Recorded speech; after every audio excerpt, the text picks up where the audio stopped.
សួស្តីអ្នកនរគ្នាថ្ងៃនេះសូមចេញវីដេអូមួយគឺខ្ញុំទៅ surprise យាយរបស់ខ្ញុំជាមួយនឹងឈុតជាតាពីតែគាត់រៀបចំមកខ្ញុំហើយដោយសារថ្ងៃនេះនៅផ្ទះរបស់គាត់មានកម្មវិធីសែនហើយគាត់សូមមកបែកអាចជាតាមពីដើម្បីថតរូបជុំគ្នាអញ្ចឹងណាហើយក៏ខ្ញុំចាប់ពេញហ្មងស្លៀកទៅពេញឈុតហ្មងប៉ុន្តែក៏នៅអត់ទាន់ពេញដែរចាំទៅដល់ផ្ទះគាត់នឹងកែកូនរៀបចំអីព្រោះគាត់មានខ្សែកបុរាណរបស់គាត់អីផ្សេងទៀតហើយចាំមើលអ្នកនរគ្នាក៏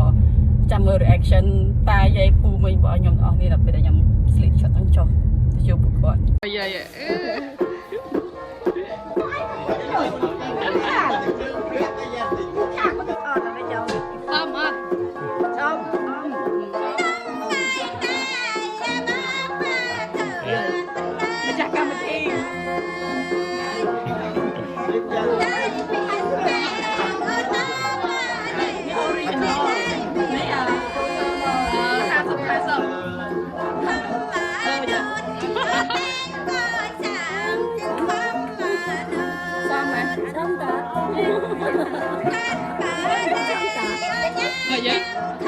Dạ.